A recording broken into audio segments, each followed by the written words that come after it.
Decoded.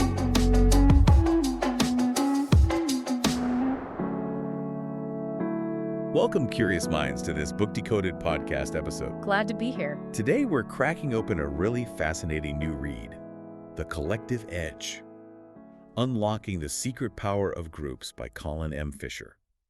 This book is basically your shortcut to understanding why some groups just click and achieve amazing things, while others, well, they kind of struggle. Yeah, they just sort of flounder, don't they? It happens all the time. Exactly. And here's where it gets really interesting for me. We have this tendency, right, to glorify the lone genius. Oh, absolutely. Like you think of James Watson supposedly figuring out DNA all by himself, or Edison and the light bulb. They're classic examples. But what Fisher really unpacks, and it's quite profound when you think about it, is that the real story is much more collective.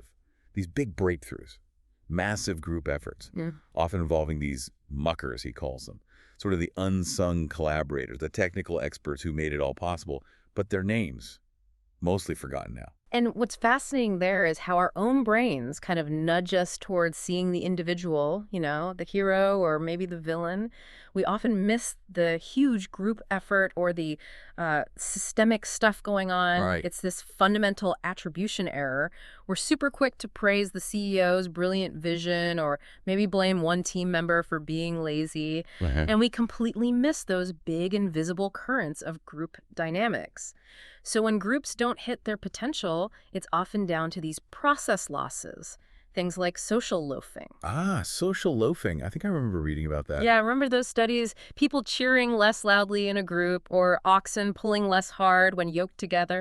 Yeah, the oxen study. It's oddly comforting, isn't it? It is. Because we've all felt that, right? That feeling of, oh, well, everyone else is doing it, so my little bit won't matter that much. Exactly. It's a real thing. Unconscious, but real. So, okay, if our brains are kind of working against us and we're prone to this loafing, what does the book suggest? Is it just like more team building exercises, trust falls?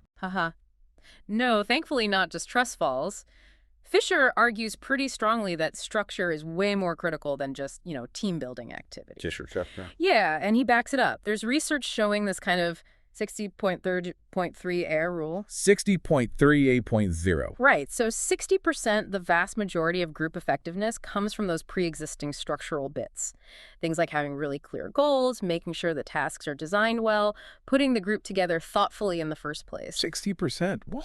Huge, isn't it? Only a small slice, like 10%, is about the day-to-day coaching or the typical team building stuff. So getting the foundations right is most of the battle. Precisely. Think about the Emergency Rescue Committee, the ERC, back in World War II, helping people escape the Nazis. Okay. Fisher presents them as a prime example. They were a real team. They had a super clear, incredibly important goal, and crucially, they had diverse members with skills that complemented each other.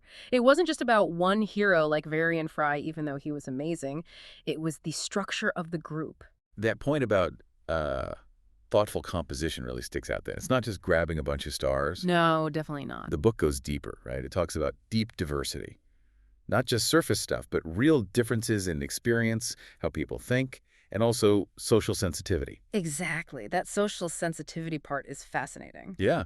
I mean, it blew my mind that you can apparently predict a group's collective intelligence, how smart the group is together, by the members' average score on something called the Reading the Mind and the Eyes test. Right, which basically measures how well people read emotions from facial cues. So, like, empathy is literally measurable and predictive of group success. That's kind of amazing. It really is. But it also raises a big question, doesn't it? How do you stop these diverse groups, or any group really, from becoming echo chambers or falling into, groupthink? Yeah, the dark side. The book brings up classics like the Asch experiment, where people conform to the majority even when they know the answer is wrong. Oh, yeah, the lines test, uncomfortable to watch. Totally.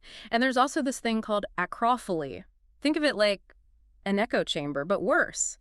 We don't just listen to our own views. We actively seek out slightly more extreme versions of them. Oh, wow. Which just speeds up polarization, pushes people further apart. So how do we fight that? How do we avoid the conformity traps in the echo chambers? Well, one really powerful idea the book champions is cultivating psychological safety. Okay, psychological safety. Heard that term a lot lately. Yeah, and Amy Edmondson's work, which Fisher discusses, is key here.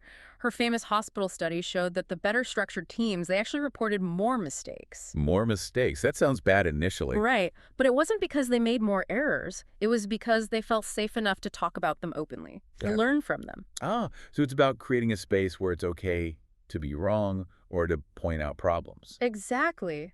Like IDEO, the design firm, talks about enlightened trial and error. You need that safety to innovate, to learn. That makes so much sense. It's not about perfection, it's about openness. Precisely. And maybe for our own lives, outside of just work teams, there's a really neat, actionable idea in the book, too. Oh, yeah. What's Compete against yourself. instead of others. Yeah. Focus on beating your own personal bests. Don't get sucked into that social comparison trap, which can honestly be pretty harmful sometimes. Right. Keep score against yourself. It uses that natural drive we have to compete, but without the negative downsides. You grow, and that ultimately makes any group you're part of stronger too. I like that. Very practical. So the collective edge really paints this picture of groups as like humanity's superpower, doesn't it? It really does. From making amazing jazz albums like Miles Davis's Kind of Blue A perfect example of structured improvisation. to designing better shopping carts at IDEO, or even tackling huge global crises like the IRC does. Understanding these like invisible forces can help us make we so much more powerful than just me. Absolutely. It shifts the focus beautifully. So maybe the question for everyone listening is, What's one small, maybe structural change you could make this week? In one of your groups. Could be at work. Could be your family planning a holiday. Could be your book club. and maybe just clarifying who's doing what the boundary. We're setting one really vivid goal everyone can see. Or maybe just consciously trying to boost that psychological safety, actively asking someone, hey, do you see it differently? Exactly. Just one small thing to help unlock that collective edge.